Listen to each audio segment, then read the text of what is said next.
so you can hear me. Our young friend, our MBA, he has a definition of the good life. It's power, it's money, it's influence. But what would our students tell us? What would our students say they're looking for when we ask them about the good life? Well, my dissertation advisor always used to say, well, if you want to know what students think, why don't you just ask them?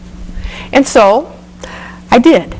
And this is a very random poll of several students that I ran into or had a meeting with, or, well, some of those meetings weren't as good as others, but whatever.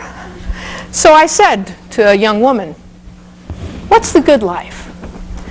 And she said, I want to be a teacher. I want to work with little kids. I also want to get married and have a family. And then I'm going to go back to Dallas and be with close to my mom and dad. I asked another student who said, I'm going to be a lawyer. I intend to run for political office one day, and, well, I'll probably get married at some point. I asked a young junior female, and she said, the good life is about getting a good job. Now, this is a young woman. It's about getting a good job. Then next, I want to get married and have a family, but the job, that's the most important thing. Oh, and I want to be happy too. And then I talked to a student that was going to graduate who said, well, the good life for me is working when I want. I thought, thanks. That sounded good to me. We could have stopped there. She said, I expect to work, I expect to have a career, but I want to know that I can take time for my family and other pursuits. Then I talked to this young man, and he said, family, that's the good life. And he stopped right there, and I said, okay, that's interesting. And finally he said, I mean it. He said, it's not about the job, it's not about my career, it's about finding the right person. My job will enable me to provide for my family. I'm not concentrating on making lots of money. Money isn't a priority for me. Now, I'm sure that somewhere in this is a great research project, so for those of you that are graduate students, I want you to be thinking about this. But for our purposes, I want us to understand that the future for these particular students and their visions of it are as diverse as they are. You know, we want our students to envision and define their future. That's what we do. That's what we're all about. And that's what we're working toward and what they're working toward. And that's why they came to our institutions. And that being the case, then I think it's important that we have some understanding and we understand together what these students are like and who they are. So, okay, here we go. Our traditional age college students, what are they called? Oh yes, they're millennials, but don't worry, this presentation isn't going to be a whole thing about millennials, because I know you've heard about these folks before. We've been over and over this time and time again, but I do want to talk for a few minutes about some of their life experiences and that type of thing, so we're kind of all operating on the same page. Remembering, of course, that all of our students are not traditional age students. That many of them are non-traditional, many of them come to us later. But I think we will go through and we'll review a few of our generational characteristics of this group so that we can understand a little bit better about them. You know, you're familiar with the Beloit Mindset List, and we can look at the life experiences of these students. Oh yes, here's a lovely group of them, and you'll notice there's some young people there. There are some not so young. Here are their life experiences: technology, cell phones, internet, PDAs, iPods, iPhones, and I have a friend who works with middle school students, and they're calling them iKids because they are even more connected than our college students are. Globalization is a big part of their lives. I have a friend who told me her grandson loves to play checkers on the internet, and the person that he plays with is from Australia, or he plays with another person from Germany. So already our young people are interacting globally, not face-to-face necessarily, but even over the internet. Certainly violence has been a part of their history. The Oklahoma City bombings happened when they were very young. President Bill Clinton's impeachment, a little impact here on politics. Hillary Clinton's run for the White House, September 11th. Shooting in schools, of course, Columbine, Y2K, hanging Chads, George W. Bush for 2 terms, the Gulf Wars, the Asian tsunami, Hurricane Katrina, Virginia Tech, and then, of course, Barack Obama's election. So these young people have always had Diet Coke. They never had Tab or Diet Right Cola, or I'm not even sure they know about RC Cola, folks, okay? Maybe I'm aging myself here.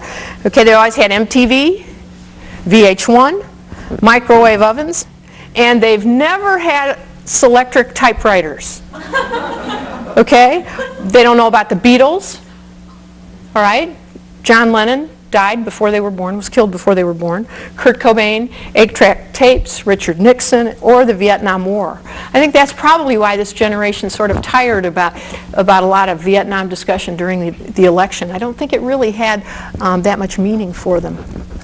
They're certainly the largest generation ever with more spending power, or at least we think they had more spending power before last September, but we're not real sure now. They've made high grades, and they have even higher expectations for success. So they're bright, they're well prepared, and boy, they expect to be good. They've been treated as special. I don't know who would ever do that to their child, but anyway.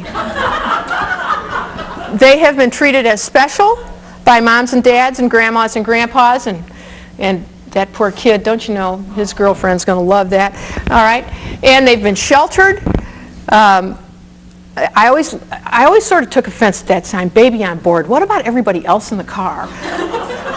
Okay, but they've been strapped into car seats, and they're strapped into car seats now until they're 8 years old, right? Or 80 pounds. I talked to a kid the other day who said, I'm trying to gain 10 pounds. I said, oh, honey, you just keep working at it. Someday. So they've been strapped in their car seats. They've been sheltered from secondhand smoke. They've been given knee pads for soccer, and they've been given helmets for riding bikes. And their parents, well, their parents have been encouraged to be involved in their lives and their education to the point that a recent study showed that 95% of the parents of school-age children assisted their kids with homework, and that 85% of them checked it when it was done.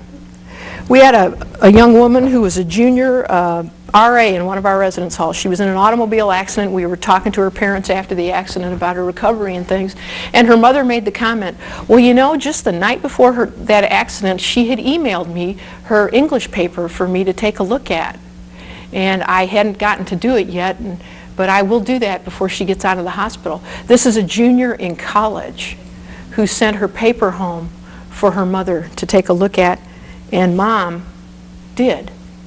Okay? So, these folks are optimistic, ambitious, and confident. They're connected to their families, to their friends, and to the world through technology, and they're achieving, and they expect to excel.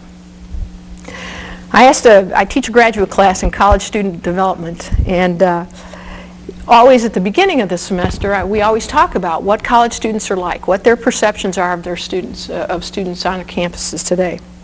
And usually I divide them up into small groups, and they all talk, and then they come back and they give me kind of a report, and they report out to the class. You all have done that little exercise many times. Well, I decided I'm going to do something different. I said, I want you all to get into small groups, and I want you to draw a picture of what you think a college student is like, a college student today. Well, I got some pretty cool pictures, but this one is my favorite. And I guess it would be called an impressionistic picture. And so I said, as any good parent would, tell me about your drawing. And so they said, well, that plug in there, that has to do with the connectivity, sort of the idea that our students are plugged in and connected to lots of things. You can see the telephone, and that, you know, that's pretty much what our students use for everything now. They put Facebook in there. That's another, you know, social networking thing. Those little 4 stick figures have to do with their friends. I hope you can see that back there. I hope there's enough contrast. They said that the represents their sense of confidence, their sense of their high expectations of themselves, and their expectations to be successful. They are number one. Students said that north arrow up at the top, that compass, represents their sense of direction and perhaps their sense of confidence in the future, that optimism that they seem to have. One student said they thought it might be about students having a compass that guides them, you know, and sort of their values and their principles, even as young college students. We have the squiggly lines along the side there, that sort of, and then we have straight lines along the other side of the drawing. My students said the squiggly lines are for those students that take a sort of that indirect path to get to where they're going. They might be the one that changes majors 4 or 5 times, or maybe it takes them 5 or 6 years, or maybe they're the stop out that comes back. But in fact, that's that student that sort of meanders along the way to find their way to their future. And the straight lines are those that come in with a purpose. I'm going to go to med school. I'm going to go to grad school. I'm going to graduate and take over the family business. I'm engaged and I'm going to marry my high school sweetheart. But they have a very direct goal to their future. I was told that this spoon, if you can see this line, that's a spoon. I was told that the spoon represents the sense of entitlement that we see in some of our students. Others said it reminds them that our students have been coddled or taken care of or privileged. Somebody in my class said, well, Dr. Scoggs, if this were a color painting, that spoon would have been silver. The corkscrew at the bottom of the page represents the stresses in their lives. You know, they're wound tight, and the kind of pressure that they feel, both probably that's self-imposed and perhaps imposed by others. And of course there is that bottle of beer there that's quite prominent, and we call that the drug or the beverage of choice, however you see that. And you know, there's even a helicopter in that drawing, and we all know who that is. That represents the helicopter parents, and we call them kamikaze parents now because they do sort of just fly in and strafe you and then fly out again. You know what I'm talking about. I must give credit to my graduate student Jessica Starkey. She was the artist for this particular drawing, and her classmates who helped her and contributed to this portrait. And so this is kind of who our students are, or maybe it describes them a little bit. But you know, we know what they're like. But then, on my campus, we asked them what they expected. And more specifically, we said to our students, what do you expect from faculty in classes? And we had what we called a faculty expectations workshop, and we invited faculty and students to meet together. And we sat them in a room a little bit bigger than this in round tables with students and faculty sitting at the same table. And we said to them, we want you all to talk among yourselves and tell each other what you expect from each other.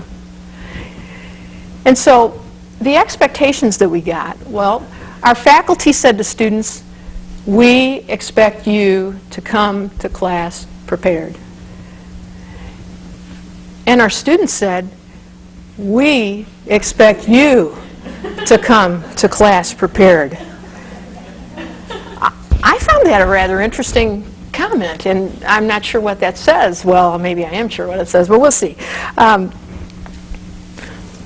Our faculty said, we don't like it when you bring your laptops to class and you do Facebook the entire class period and mess around. And the students said, you know, we don't really like it either. In fact, we find it pretty distracting when our colleagues do that. But you know, many of us are actually taking notes. Our computers are our version of spiral notebooks. Okay? I had a faculty colleague who said, Cathy, I'm not letting students bring laptops to class anymore. I'm not going to do it. And I said, listen here, you know, for many of our students today, this is what they're taking notes. They're not messing around, and they're not doodling.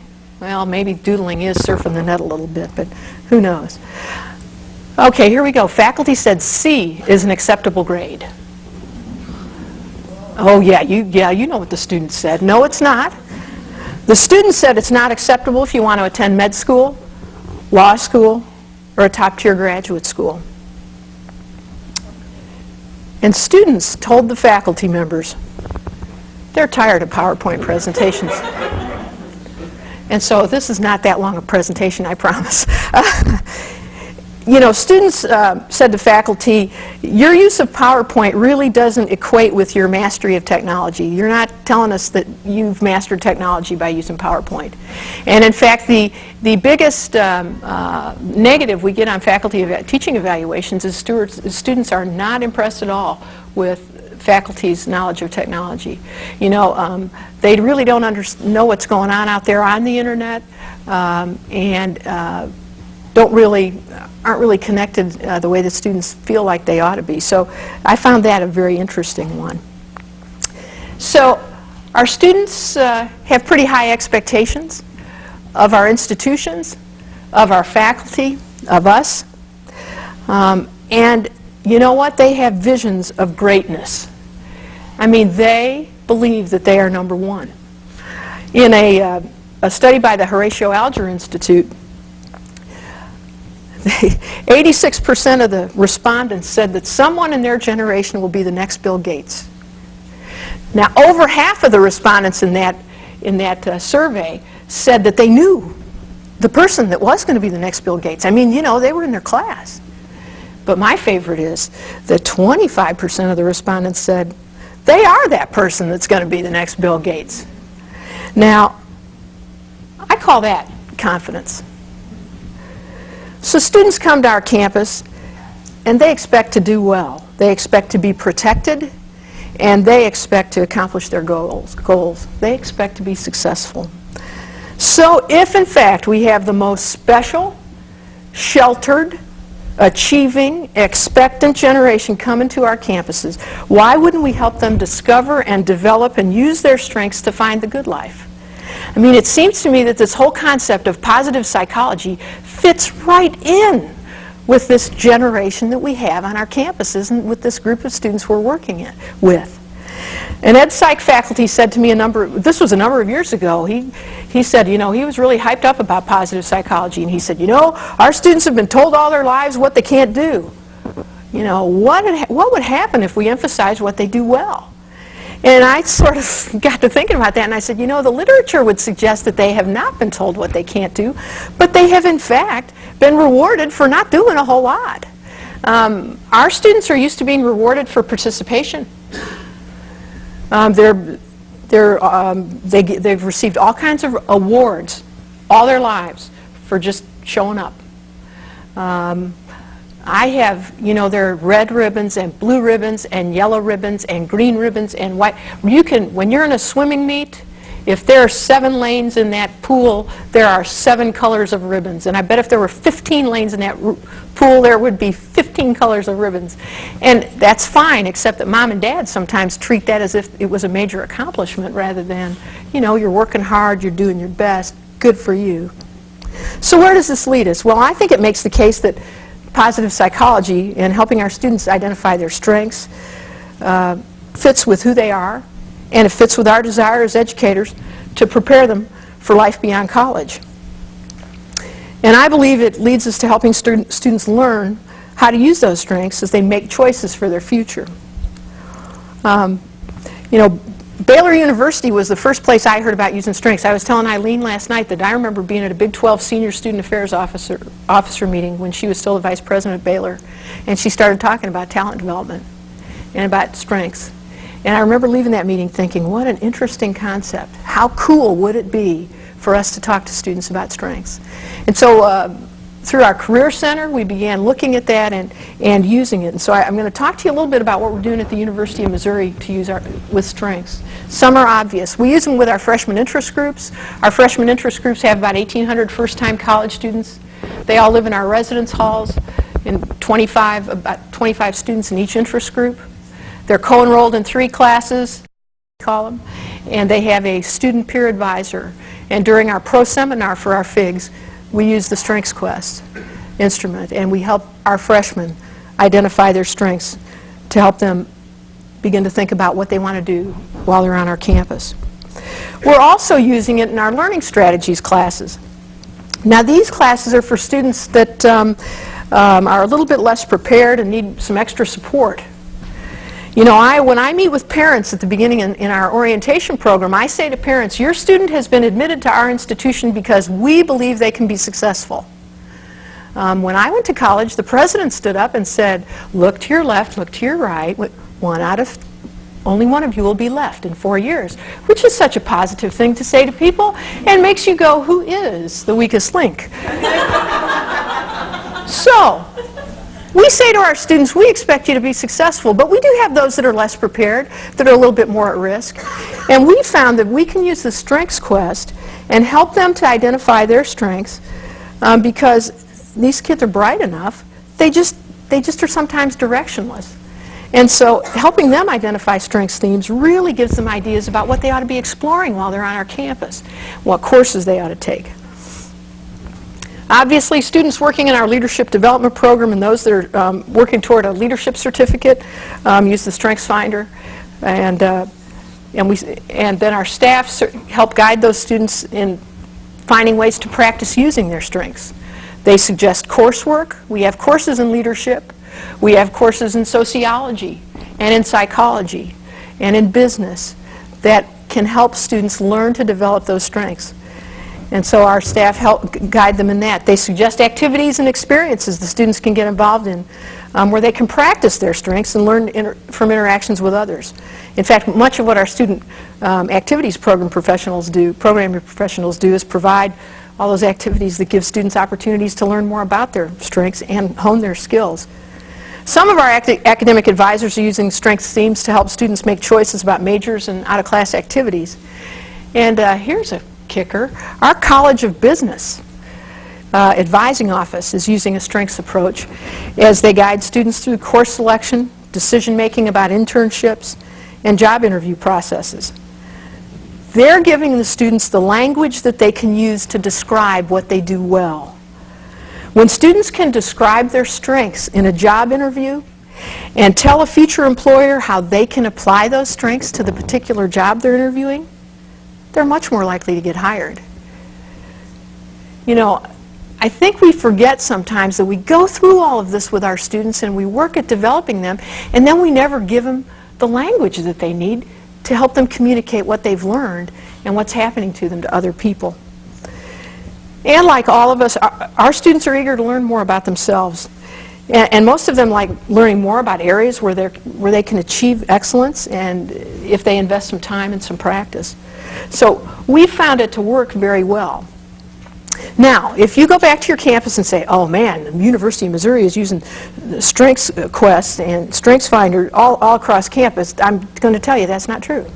Okay, I shouldn't do that. I guess I should let you think what you want to think. But I want to tell you that we have what are called Strengths Institutes. We blast out an email about every twice a semester. We invite academic advisors. We invite faculty to come to a day of learning about strengths.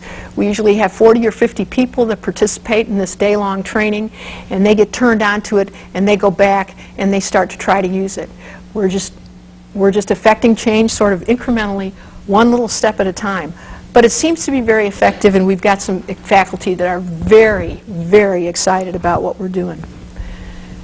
So back to the original question. Are we guides, or are we good company or companions for our students as they find the way to their good life? Well, I submit we're both. I think we serve in two roles. But there is a little bit of a difference. It's kind of subtle, but there is a difference. Now, according to Webster, a guide is a person who directs or serves as a model for another in his conduct or his career. And then a companion, or good company, that's what I like that term, and Marcia Baxter Magolda used it in an article that she wrote several years ago, so I thought it was a good term. A companion is one who associates with or accompanies another.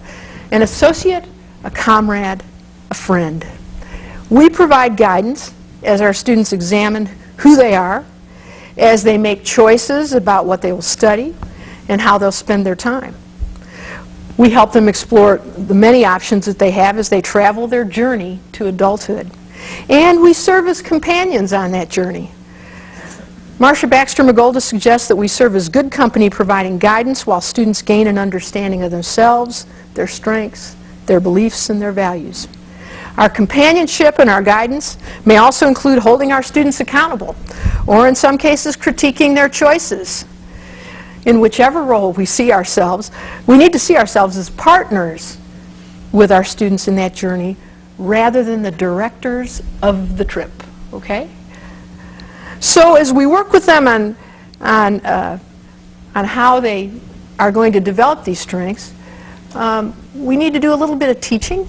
They need to do some learning. And I've always been interested in student learning, and I know that all of us in here have some ideas about how students learn. We know some are more auditory, some are more visual. We know that some have to go in quiet and study, and others read aloud in order to absorb materials that they need. But since I'm in student affairs, I'm particularly interested in the kinds of learning activities we provide for students beyond the classroom and outside of class.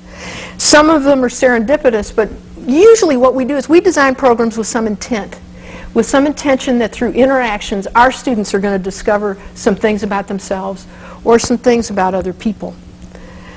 And so I've been rather interested to watch how they learn. We have a late night programming, a craft night for late night programming. And that's one of those programs that's on a Friday night between 9 p.m. and 2 a.m.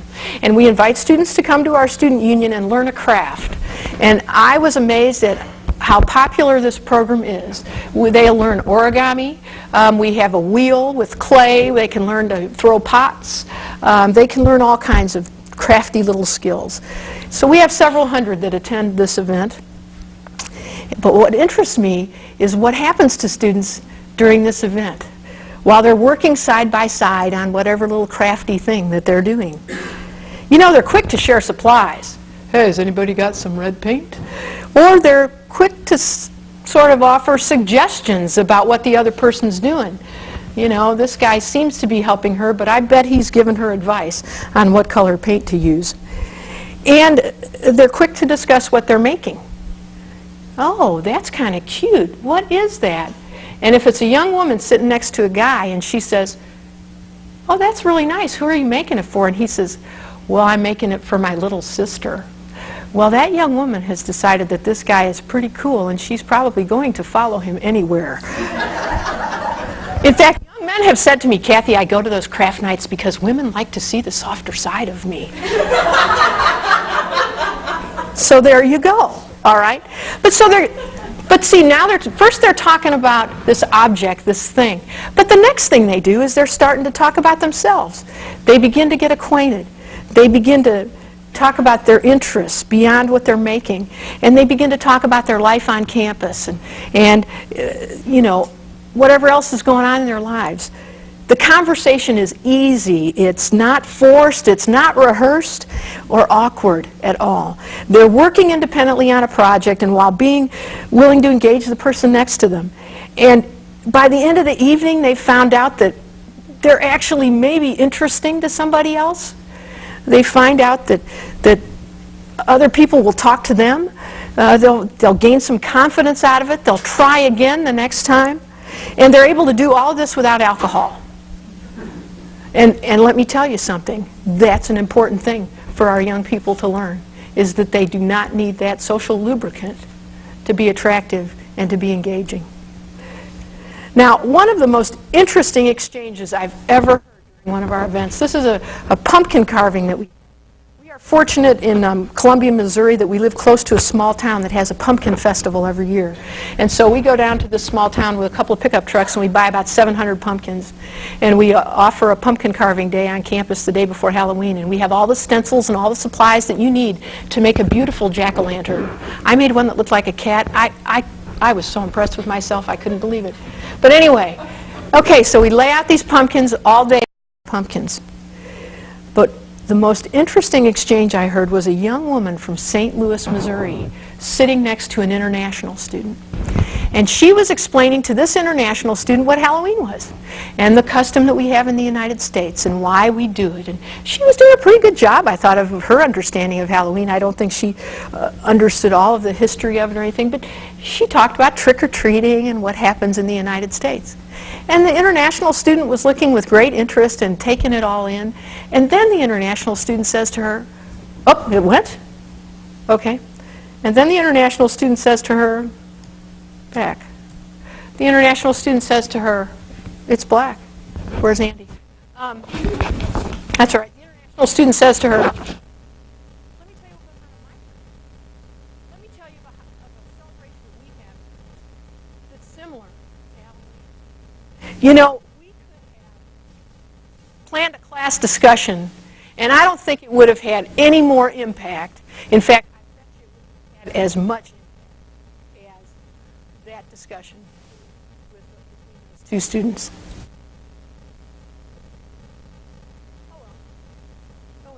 I'll go get some. That's all right. I'm good. Maybe. I can go on. I can see it. You can't. Too bad. You know, as we develop the out-of-class programming and provide learning experiences for our students, when we develop that course curriculum, it's dead. Okay. And syllabi, well, we're serving as guides, I think. Guides provide instruction. They provide a map. They develop a map that leads to a destination. I think our academic advisors would call that map a graduation plan. Guides might even lead the way rather than let the students chart the course. Guides give advice based on experiences and best practices. Do I need to do anything?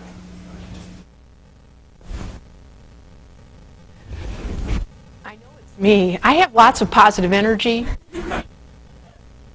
and I have zest, and it all started when I didn't have a hairdryer this morning. Oh. All right, so guides provide the instruction first. All right, they kind of chart the course.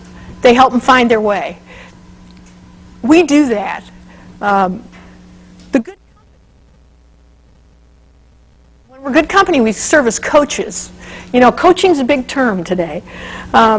Coaches give feedback. They give encouragement. They give friendship. Each role moves the traveler along the path toward the goal and the destination. The guide develops the outcomes, and the student accomplishes them. And don't forget about grades. Okay, that's the red cape for those of you that were here last night. The grades. Whether we like it or not, our students success by their grades. I'm in student affairs. I can't do anything about that. Okay?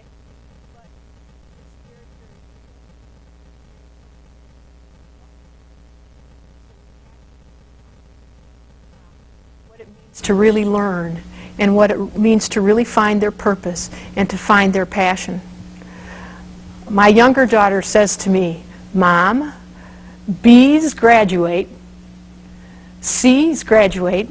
I said, "Okay, but I'd sort of like you to not be doing the B's and C's. I'd like you to have more on the A side." But the reality is, folks, you know, if they figure out where their heart's desire, what their heart's desire is, you know, probably they're going to be pretty successful anyway and make those A's. But those grades are a very, very big thing. So in our role of companion or good company, we provide encouragement and support when needed. We challenge our students' assumptions about their experiences. How we doing? I got a picture.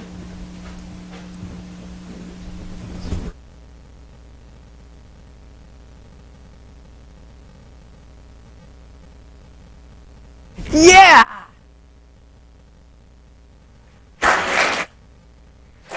Don't go far. Don't go far.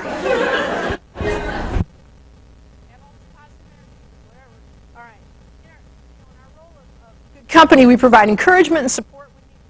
We challenge our students' assumptions about their experiences.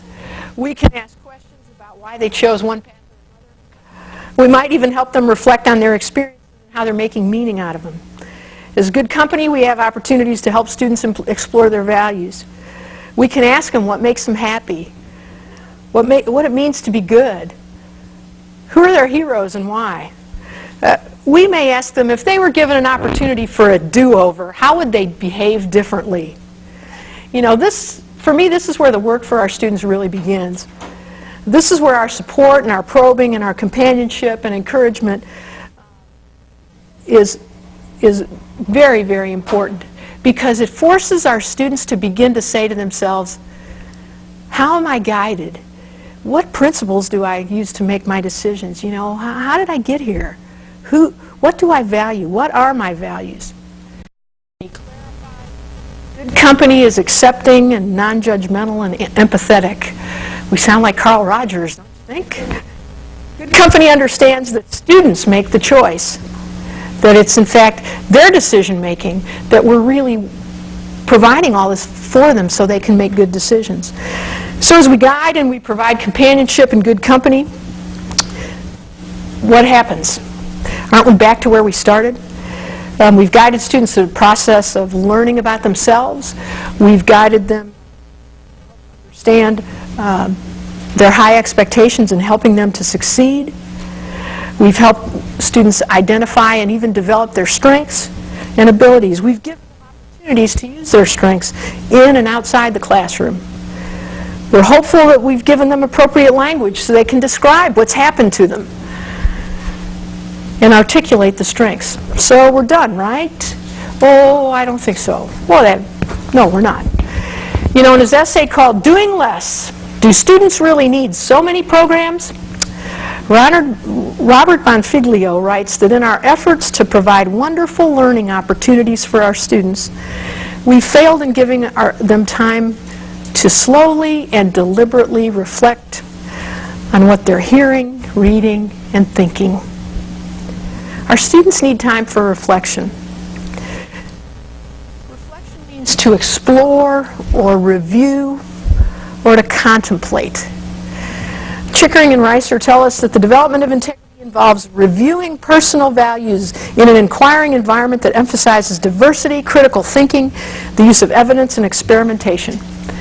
Given the opportunity for reflection and exploration, students will find themselves struggling with the disparities or the differences between their values and their behavior, between their beliefs and their practice, between words and deeds, and between the ideals that they hold and the realities that they face every day in their lives. We need to give them time to do that, and we need to give them time to think about that. I like the idea that integrity is congruence between behavior and values. Whether we're faculty, academic advisors, administrators, or student affairs professionals, we must be willing